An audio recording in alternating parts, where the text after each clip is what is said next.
La tradizione Lenormand si fonde con i motivi Art Nouveau, creando un oracolo di grande eleganza e pregio. Questa rivisitazione fonde la struttura classica con le immagini floreali e le forme organiche del movimento Liberty. Splendidamente disegnati da Anna Oginski, andiamo a scoprire i Romantic Lenormand.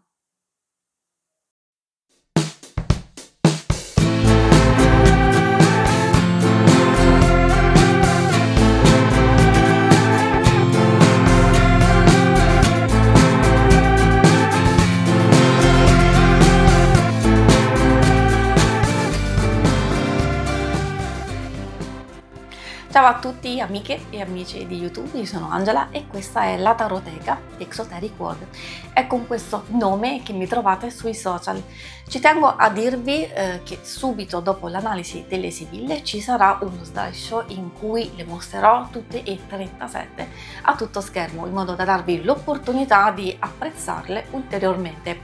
Prima della fine della puntata troverete una schermata per vedere gli altri episodi che compongono questa serie.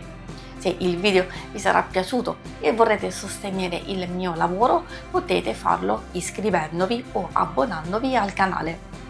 Fin da ora vi ringrazio se l'avete già fatto, se considerate farlo. Adesso cambiamo inquadratura ed entriamo nel vivo della puntata. Venite con me. Benvenuti, oggi vi porto in un viaggio davvero speciale, quello nel mondo della Sibilla Lenormand, e lo facciamo attraverso un mazzo che è una vera dichiarazione d'amore al romanticismo e all'arte, il Romantic Lenormand, edizione Lo Scarabeo.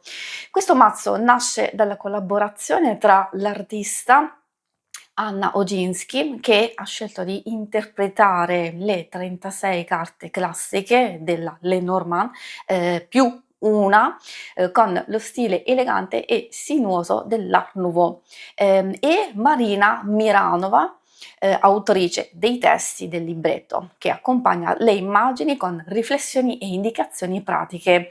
È stato stampato nel gennaio 2025 e si presenta come un prodotto curato nei minimi dettagli, pensato per chi ama sia la divinazione ma anche l'estetica. Adesso vi mostro la scatola in tutte le sue parti. La scatola è abbastanza grande, solida, resistente, con una lunghezza di poco più di 13,5 cm. Si apre facilmente con queste mezze lune laterali, rivelando subito un'atmosfera raffinata ed elegante, comoda anche per la linguetta con questo nastrino che permette facilmente di estrarre appunto il libretto e l'intero mazzo. Il libretto è di 127 pagine, che non è solo un manuale ma un vero compagno di viaggio per chi vuole incominciare a immergersi nel linguaggio simbolico delle carte, ma lo vedremo meglio in seguito. Per quanto riguarda le caratteristiche generali del mazzo, vi posso dire che il Romantic Lenormand è composto da 37 carte. Sono le 36 tradizionali più una carta aggiuntiva che vedremo dopo insieme. Le carte sono stampate in finitura opaca, come potete vedere. Il cartoncino è abbastanza spesso, piacevole al tatto, e per darvi un'idea della grandezza il formato è di 8,8 cm per 12,5 con uno spessore totale dell'intero mazzo di circa 1,5 cm. Il retro, come potete vedere, bellissimo, il retro del mazzo si presenta con una composizione simmetrica e armoniosa, quindi come potete vedere abbastanza armoniosa, vi dicevo, con 2 grandi fiori arancioni che dominano il centro, circondati da tralci, foglie e piccoli fiori che si intrecciano in un motivo floreale ricco e dettagliato. Ci sono 4 uccellini blu, sono posati vicino ai fiori, mentre ai lati spiccano 2 cerchi arancioni simili a soli o lune, che bilanciano l'intera composizione. Il fondo è di un verde giallastro tenue che dona un bel tocco vintage e delicato. Il bordo è decorato con nastri e viticci in perfetto stile Art Nouveau, rendendo il retro non solo elegante, ma anche evocativo. Davanti ogni carta è un piccolo quadro. L'illustrazione prende quasi tutta la carta, la grandezza della carta, c'è un piccolo bordo intorno e questa configurazione decorativa che si ripete in tutte le carte, ma con diversi soggetti e colori. In alto al centro troviamo il seme delle varie carte, in questo caso è una carta di cuori, e in basso troviamo il numero e il nome della carta. Il tutto ci fa immergere subito lo sguardo nel simbolo e il soggetto rappresentato, e appunto in questo caso troviamo il nostro numero 1, il cavaliere. Dopo questa introduzione possiamo andare a conoscere le prime 13 sibille. Eccoci di fronte al primo set composto da 12 carte più una supplementare, che ci introduce allo stile visivo e agli elementi distintivi di questo mazzo, Lenormand. In questa selezione iniziale osserviamo le rappresentazioni del cavaliere, il trifoglio, la nave, la casa, l'albero, le nuvole, il serpente, la bara, il bouquet, il mazzo di fiori, della falce, della scopa e della frusta, degli uccelli e dei gufi. E infatti troviamo qui le due numero 12. Entrambe posso dirvi che riguardano alcuni significati specifici, anche se in modo diverso. Ad esempio il classico numero 12 degli uccelli è un po' più vicino alle comunicazioni, alle preoccupazioni, alle comunicazioni quelle generiche, ovviamente dipende dalle altre carte vicine, mentre se cercate un significato come quello dei gufi, che riguarda un tipo di informazioni più importanti e più da valutare con attenzione, appunto potete scegliere ovviamente di utilizzare o l'una o l'altra, mai insieme, almeno così è il suggerimento che troverete anche nel libretto stesso. A differenza dei tarocchi, le carte Lenormand si caratterizzano per una simbologia più immediata e concreta, e in questo mazzo ogni figura viene reinterpretata attraverso l'estetica raffinata dell'Art Nouveau, conferendo alle immagini un tocco elegante e suggestivo. Queste prime carte ci introducono al cuore visivo del mazzo. Lo stile di Anna Oginski è una celebrazione dell'Art Nouveau con linee morbide, colori pastello anche se abbastanza vivaci, e una cura minuziosa dei dettagli. Infatti, come potete vedere, sono molto carichi, molto forti e dettagliati. Ogni carta sembra uscita da un libro illustrato di fine Ottocento con figure molto eteree, elementi naturali stilizzati e una palette che richiama la primavera, anche la malinconia e il sogno. Prendiamo ad esempio la carta numero 4, eccola quella della casa. L'illustrazione mostra una casa immersa tralci d'uva e fiori, con 2 uccellini che volano portando un nastro, rosa. Il bordo è decorato con motivi floreali che aggiunge un tocco di dolcezza.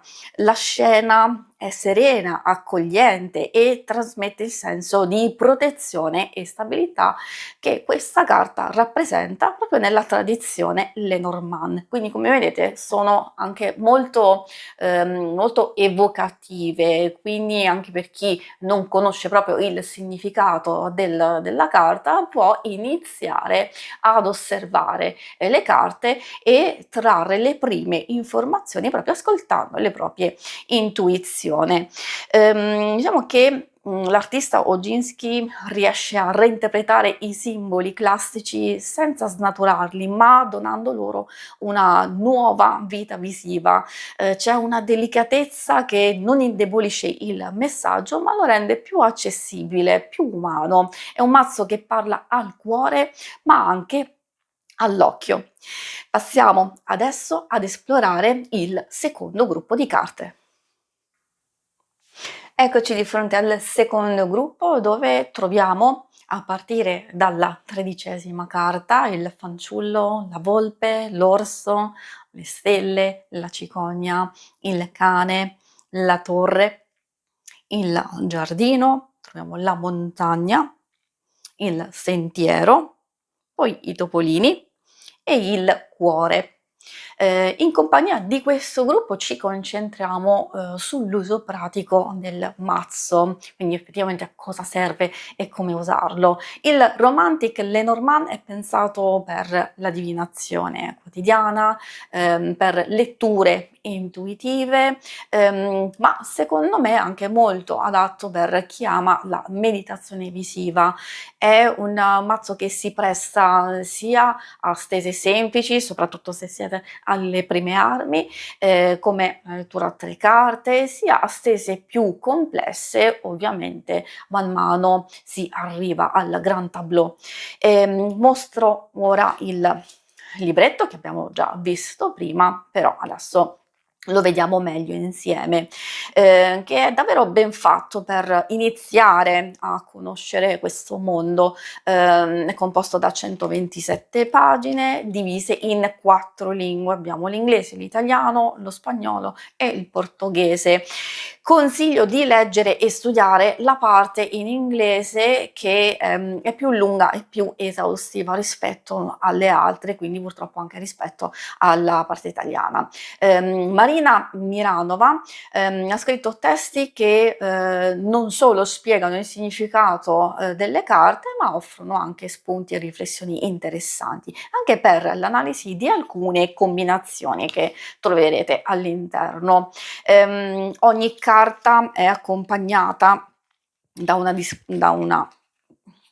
spiegazione. Qui ecco, questa è la parte in italiano dove trovate una breve introduzione, come usare il mazzo, quello che vi dicevo proprio delle singole carte, appunto trovate una descrizione. La descrizione è un po' più ampia nella parte in inglese, non trovate parole chiave ma spiegazioni e suggerimenti di lettura. Rendono comunque il mazzo accessibile, come dicevo, soprattutto per chi è alle prime armi. All'interno troviamo anche delle stese proposte a 2 carte, almeno 2 carte, 3 carte, 6 carte. Qui nella parte in italiano c'è appunto a 3 e a 6. Ovviamente io consiglio di iniziare dalle stese più semplici, per poi le stese più complesse consiglio di andare a comprare proprio dei testi specifici. Comunque queste disposizioni aiutano a esplorare temi come l'amore, il destino, le scelte e si integrano perfettamente con l'atmosfera romantica e riflessiva del mazzo. E adesso passiamo ad esplorare il terzo ed ultimo gruppo di 12 carte. Ed eccoci di fronte al terzo gruppo dove troviamo al numero 25 l'anello, il diario, la lettera, il gentiluomo, la dama, il giglio, il sole, la luna, la chiave, i pesci, l'ancora e infine la croce. Concludo con alcune considerazioni e dopo troverete lo slideshow dove poter osservare meglio carta per carta questo mazzo. Diciamo che le ultime 12 carte ci accompagnano verso la conclusione di questo viaggio. Qui il mazzo mostra tutta la sua coerenza stilistica e simbolica. Ogni carta è perfettamente riconoscibile, però allo stesso tempo è unica. È un mazzo che non cerca di stupire con effetti speciali, ma conquista con la sua grazia e profondità. Direi che il Romantic Lenormand è ideale per chi ama la divinazione, anche come forma di introspezione, per chi cerca un mazzo che sia bello da vedere e da usare. È anche secondo me un ottimo strumento per chi lavora con la narrazione, la scrittura o la visualizzazione creativa. Devo fare comunque qualche appuntino, effettivamente non negativo, però come vi ho detto all'inizio che vi ho mostrato la configurazione, l'estetica insomma delle carte, vi ho mostrato che c'è il simbolo del seme stesso in ogni carta. Magari per chi non conosce le Lenormand,